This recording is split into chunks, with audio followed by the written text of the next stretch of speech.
Greetings Internet, Didier here, and welcome to the finals match of the Portal Store Showdown, where I actually took the Swiss undefeated, and now I'm facing off against Tom O. We have myself on Han Solo, Command 30 HP base, and then Tom is on the Sabine Yellow, 30 HP base as well, which makes the matchup pretty interesting. 30 HP versus 30 HP, usually against Sabine Green, what I'm doing since I'm 5 HP up, I usually can just base race them, but Sabine Yellow being on the 30 HP as well means that I have to do some different tactics. So it looks like the Sabine player is having Falcon in his opening hand and does start with initiative. Both players resourcing 2, getting started on this finals match. We had a full 32 players come out today, starting with the A-Wing in space.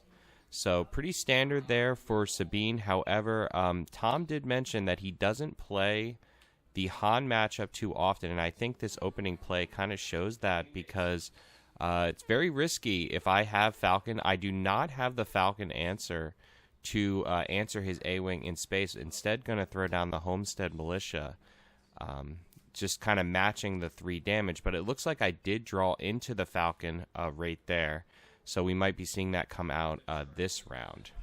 But yep, like I mentioned, Tom mentioned that he hasn't played the Han matchup too much at all, and so I did have a little bit of an advantage going into this finals match. I do have my friend and co-host of the Porg's Nest podcast, Noah, who has been playing a lot of Sabine Yellow lately. Swinging into base for 3 there with the A-Wing in space, and responding with the Homestead 3 matching, just completely matching in damage. So seeing how Han can keep up in the base damage race. Oh, accidentally put a 5 there, corrected that, so good there. But yeah, showing how Han can keep up in the damage race, just playing ahead, playing overall stronger units. Even though I don't have things like Heroic Sacrifice or Rebel Assault, just the higher unit quality can kind of keep up. Dropping down the Falcon, going right into the A-Wing, we know that this is coming. So and then likewise shooting down his own Falcon, and then so that's going to make the space pretty interesting, because now he could potentially take out my Falcon, but I think he's going to go for base here. Yep, going to go for base just to do the Yellow Sabine thing, because he does have more burst damage than Han Solo. So if we are both close to death, Yellow Sabine does win that exchange because he has higher burst damage. So now we're both going to have to decide if we're going to pay for Falcon, because I don't think I Han powered that turn, so I would have to pay for Falcon. Looks like I drew into a Change of Heart. Likewise, on Tom's side, he has a Spec Force, double A-Wing. I can't see what that other card is, and looks like a Rogue Operative as well. So pretty good units over there on Tom's side. We'll have to see how the rest of this match plays out. But something I realized while I was playing Noah a lot in this matchup, some difference, because I mentioned that against Green Sabine, I do usually base race because I'm 5 HP ahead. Looks like both of us are going to pay for Falcon here. Keep that board presence, makes sense here. So it looks like I do have initiative. Going to start out here with the Homestead attack. I think I remember this significantly, actually. There's a reason why I do this play here, I'm pretty sure. I wanted to try to bait him into attacking my Falcon. So that's why I specifically swung with the Homestead, because I wanted to make it more advantageous for him to trade with the Falcon. So that was by choice, because I want to slow down the base race just by Yellow Sabine a little bit, play more into the late game. So I purposely kept up Falcon because I wanted him to make that exchange there. So he played right into my hand.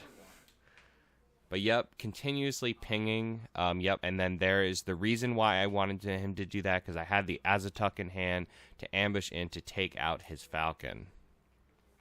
Just wanting to maintain superior board presence against Yellow Sabine. Sabine, you always want to try to be ahead on board, but specifically in Yellow Sabine, because of their high volume of burst damage, like with the surprise strikes and the heroic sacrifices, them having a single unit on board can get they can push in a lot of damage with even just one single unit. So claiming initiative here on my side, and this is the Sabine flip turn, so going to be taking some damage here. Yep, and certainly Sabine is now a fair amount ahead. Sabine on 9, myself on 12. So we have to do something here, but we are approaching the Han flip turn. So we will see if I'm able to pull this out and what happens. So destroying a resource for Han. You can see how aggressively I Han power early game against Sabine to just try to get that superior board presence as much as possible. So I only have 2 cards in my hand, meaning that I'm going to exhaust my full hand this turn, assuming that I'm going to drop some sort of a play here. So immediately paying the 5, going for the Syndicate Lackey for the 1-shot on Sabine. Very good play there. Put that 5 power on the board and save me another 3 damage there. Yep, good play there. That's probably why I made sure I had initiative so I could save that damage. So this puts him in a tough spot because he could trade the operative into the lackey, but then that's 2 for 1ing himself. But no, he's going to make the right choice and go for base, stick to the plan, get me to 16, although the board state is looking a little scary. Things are about to flip, but as long as he keeps pressure on the base, he may be able to close this out. So myself going into base as well. No reason to attack the rogue operative since it wouldn't take it out. Might as well just kind of try to even things out in terms of base damage. So it looks like he does have 4 cause, double A-wing. I can't see. It looks like a change of heart. So it looks like 4 cause, double A. No, not double A-wing. Single A-wing, spec force. Yep. So it looks like 4 cause, change of heart, spec force, and A-wing on that side. So he's going to shoot off the 4 cause. Probably because he wants to drop the A-wing as well, and also wants to just kind of scalp his deck to try to get a decent upcoming turn. So it looks like he missed 1, so it looks like he hit 3 there. Yeah, so a significant amount of damage on my base. Looks like I'm at 19, so only 11 left. Getting a little bit scary on my side of things. A rogue operative surprise strike is 7 damage. So we are only a few pop shots away, and he does have that Falcon that he overturned. So things are going to get kind of scary. Going to exhaust the rest of my whole hand. No cards in my hand now. Just to get in the Han deploy. And I think I might go for the trade here. Now notice how I'm also keeping up the Azatuk, because I want to make sure... And yet he's going to play down the A-wing. I'm keeping up the Azatuk because I want to make sure I can clear his board. So, and I do that with Han, clear his board off the rogue and then clear his board as well. I want to make sure that he cannot surprise strike me at any point. So just making sure there's no units on the board, trying to because I know I can't base race him at this point. He's so far ahead of me in damage. I just need to slow him down. So we'll have to see what this next turn brings. He does have the Surprise Strike Falcon in hand now. He does have that Change of Heart and Spec Force Soldier. So we could be seeing some pretty crazy plays come out this turn. This is the 6th resource turn. I'm not sure if he's going to resource, though.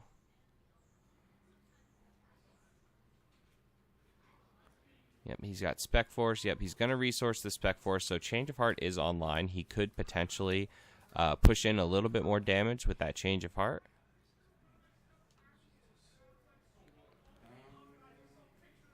So we're getting down to the wire here. Only 11 damage left on my side. We'll have to see what I ended up drawing. It looks like, I did not resource. So I stayed on 5.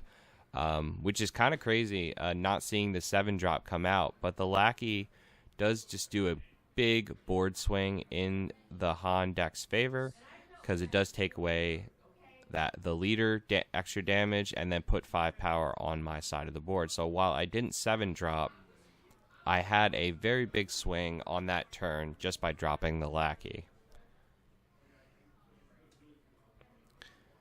So it looks like he's really contemplating his first play here. I think he does have initiative. I just forgot to flip the coin on my side.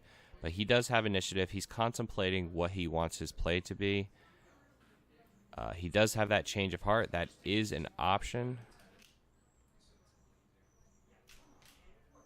But really thinking about it here, he can drop the Falcon and go for the surprise strike Falcon just to hit for 6. That would put me at 25 if he would manage to land that. So it looks like he is going to go for the change.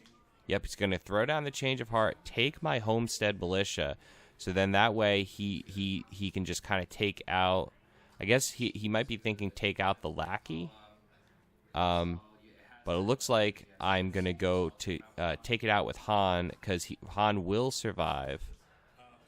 Potentially change of heart on Lackey might have been better there, because Lackey would have taken out whatever unit I chose to attack with it. And likewise, it would have threatened a little bit more damage. But maybe he was just thinking that he wanted the Sentinel, just in case of I have something else in my hand. So pushing in big damage here with Lackey, getting him up to 18. I'm at 20 myself. Dropping down the Homestead, the Echo Base Defender. So that is all his resources for the turn. Now that potentially that if he change of heart on Lackey there, so I lose my Lackey then likely, because I wouldn't let him get 5 damage on my base and take me to 25. So I would not have Lackey on the board right now. So let's see if that changes anything significant. So I have to destroy a resource. Am I choosing to not resource again? Looks like the Sabine player, Tom, did go up to 7. Looks like I did not resource again. So Leia for the tap down on Han. Very big play there. Considering that I have not resourced for the last 2, and I'm doing the Spark of Rebellion to try to discard, yes, his surprise strike to just limit the damage, limit the burst damage. If I remember, I do have an answer in my hand to the Falcon play, which is why I wasn't too worried about the Falcon dropping this turn. I wanted the surprise strike out just to slow his damage a little bit more. Going up to 21 on my side, and then likewise Tom is at 19? Oh, 24. Yep, shooting out the Leia in response to the Falcon, and then hitting. Yep. So I guess the one change, if he did do change of heart on the Lackey, I think I would have gotten 5 less damage this phase. So he would be at 24, and I would be at 21. So we'll have to see if that changes significantly here.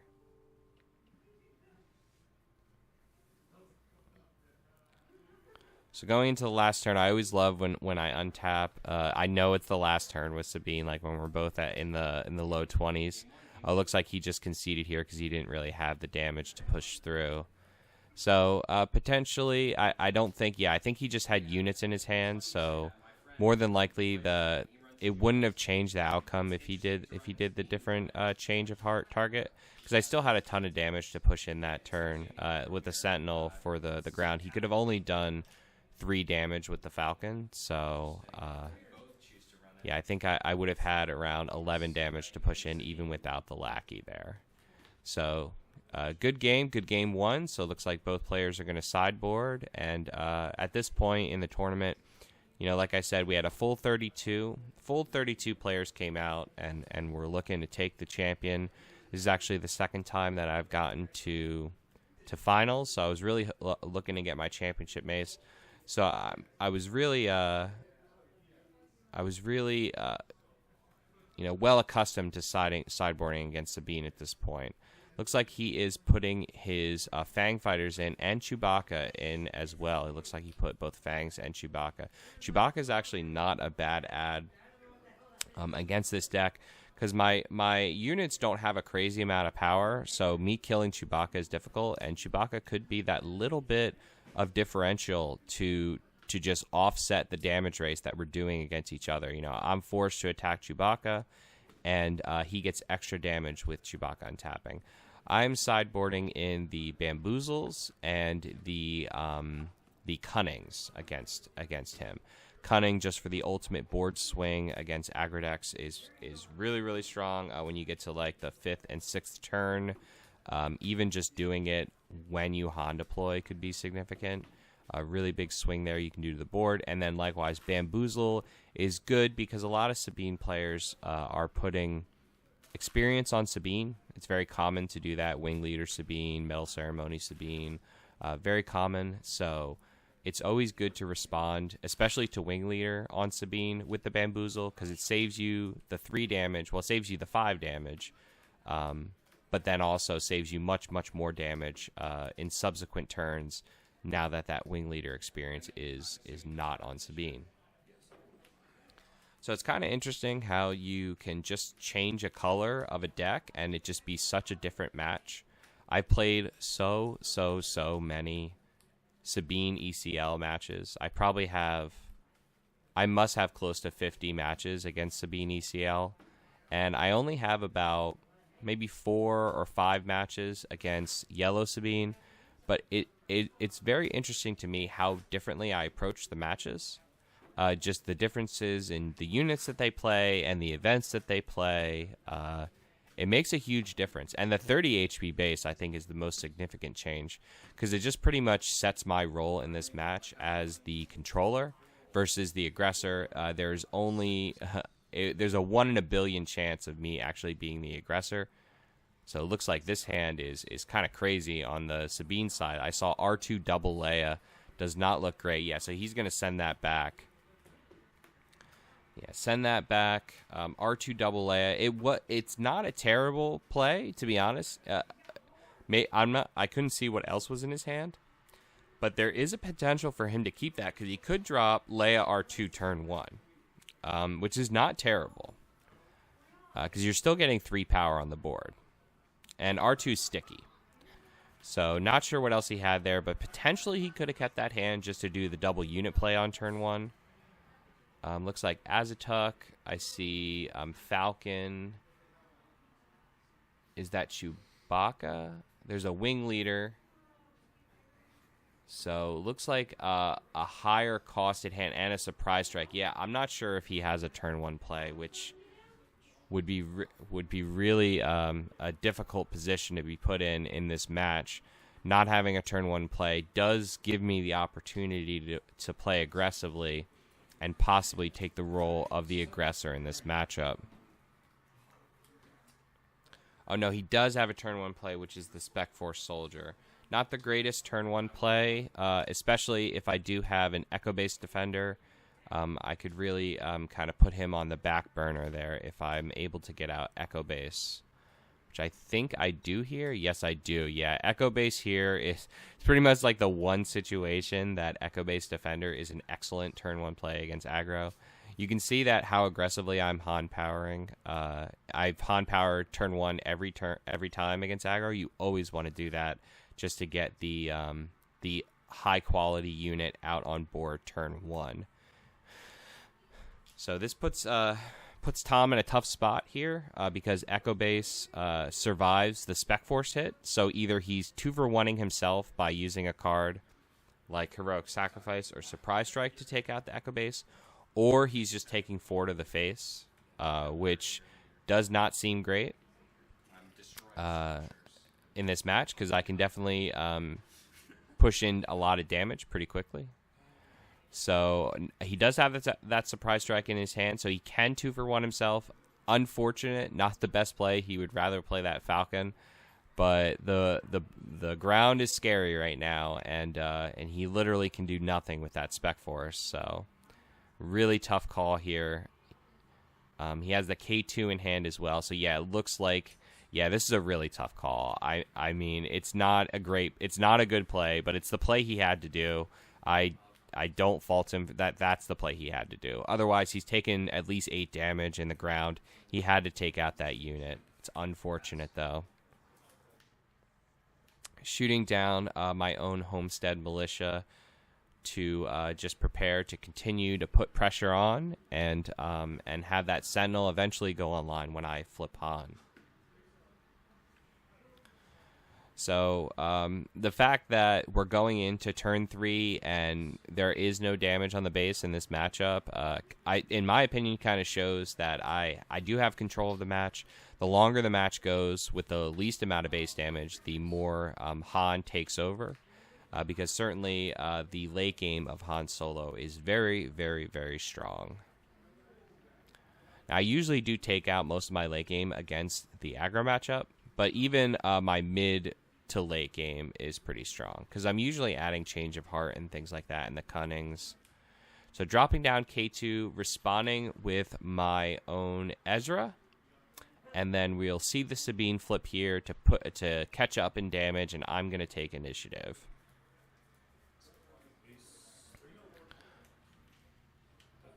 So, yep, got the 5 there. So one thing that I often talk about, one of the reasons why I like Homestead over Echo Base is this situation right here, is that my my Homestead is about to have Sentinel, and he doesn't kill K2. And one of the worst things you could face on the Han flip turn is the K2 discard. Taking away one of your options or taking away, I only have 2 cards in my hand, so the K2 discard could be significant here, but because the Homestead only has 3 power, he cannot send K2 into Homestead to kill K2. So he will survive. So it depends on your opinion on that of which you think is better. Yes, K2 survives, so it's going to stick around another turn, but my main concern is getting my U-Wing off and not discarding a card from my hand. And you see, even he thought he thought that it died, but no, sir, it does not. Only 3 damage. Hey, you keep it. You keep that boy there. You let me have my cards in my hand, please. So we do have Ezra. Yep, I am gonna just see. I always do this, slow play a little bit, see what's on the top. It looks like it was a Battlefield Marine, so I thought about discarding it, but I saw no reason to because I'm going to have to resource the top anyway with the Han attack. So he looks like he has double Falcon, Change of Heart in his hand right now. So not the greatest cards to catch up in damage. Wing Leader going out on Sabine. Pretty standard play there. So that will certainly help getting 5 damage on Sabine. And I'm not going to be able to stop him. So I was thinking there, I was a little bit hesitant on the Han deploy. After that, I saw that Wing Leader. I thought, okay, well, he could Heroic Sacrifice because that's his only option because he only has 4 damage. So I thought in my head, well, if he did have the sacrifice, taking out his own Sabine for my Han, I was willing to do that trade. But nope, no sacrifice, just going for 5 damage into the base.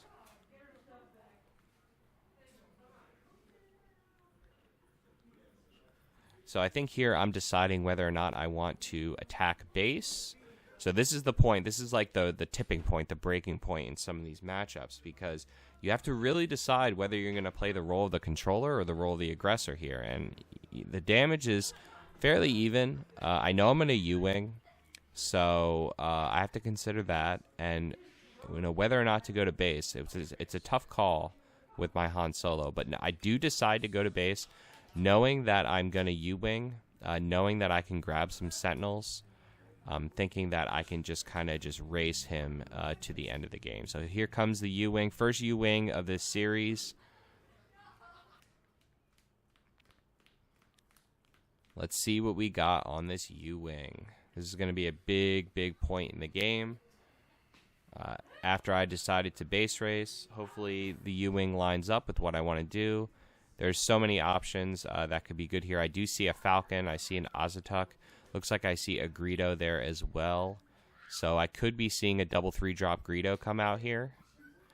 Double 3-drop Greedo is probably the best U-Wing, depending on the situation, because you put the most power on board. If you think about just stat value, you're putting the most. Yep, so I think we're going to see the double 3-drop Greedo here, because you're putting 10 power on the board, right? 10 power on the board, turn 5 is a crazy swing. Along with the fact that Falcon gets to attack the first turn that it comes out. I'm not sure what I'm deciding here. What exactly I'm deciding between. I think it's between Falcon and it has to be Falcon though, right? I don't know. I'm like holding the Azatuk. I don't know why I'm doing that.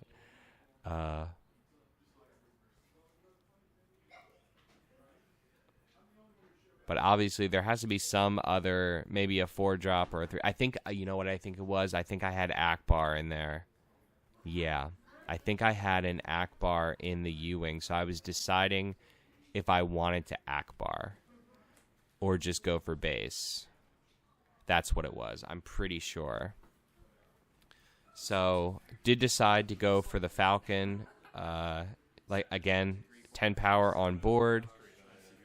Yep, and I actually someone who was watching the match actually questioned how I put so many units on the board, and so I counted it out for them. It's always scary when you see a fully fledged out U-Wing, just how significant of a field swing it is. Kind of crazy. Pushing in 3 damage there with the Ready Falcon, going ahead in the damage race now, 15 to 10.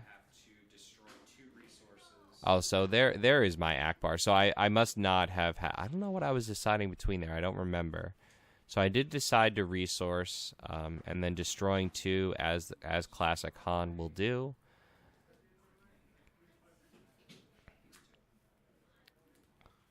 So going up to 6 here, he did still have that change of heart from earlier. So we know that is online here.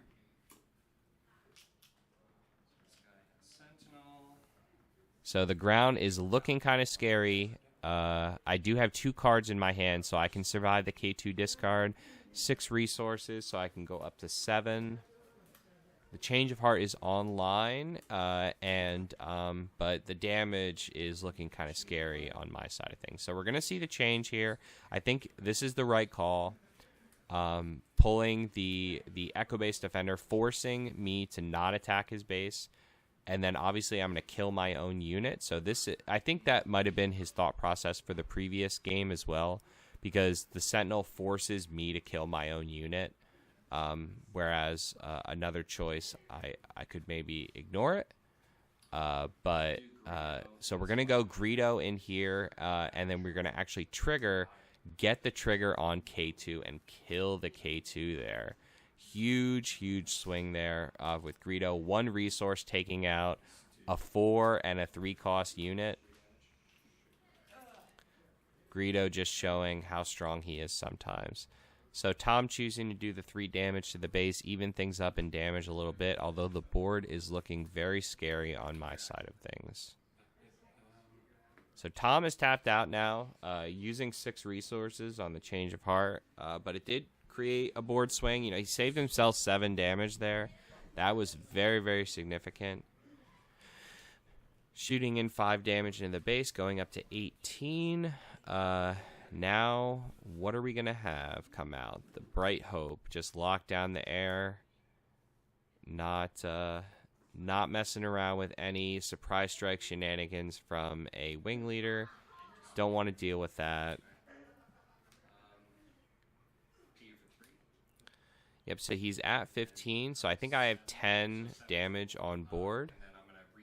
Oh, he claimed, so I'm just kind of just telling him what I'm doing. So I wanted to get the resource from Han first, so then I could Ezra and see what's on the top to see if I wanted to play it.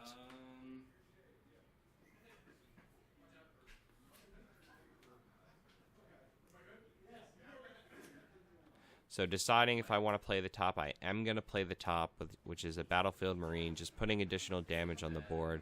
Kind of ensuring my victory here. I think, so if he had Rebel Assault, He could do it for 6. He could do it for 9. So that would take me to 20.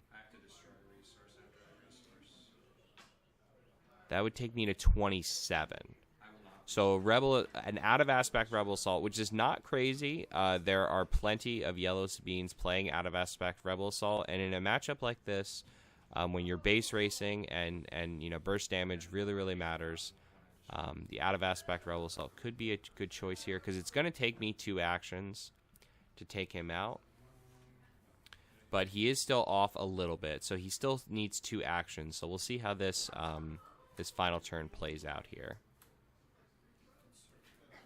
Throwing down the Chewbacca just to lock down the Space Arena, and looks like I do have the Surprise Strike to end the game. So that's it, folks. We take it 2-0 against Yellow Sabine. Just putting a lot of pressure on from turn 1. Decent change of hearts there over on the Sabine side. Saved him a lot of damage. Yeah, just a difficult matchup, I feel, for the Sabine player. But thank you for Portal Comics Gaming for hosting. And thank you to all the players that came out that day. 32 players. Everyone had a fun time. Very competitive tournament. But yeah, Yellow Sabine, Han Green taking it in the finals. And please subscribe to Random Number Gaming for a lot more match videos. We'll be coming out with a lot more match videos. So I hope you enjoyed it and stay tuned.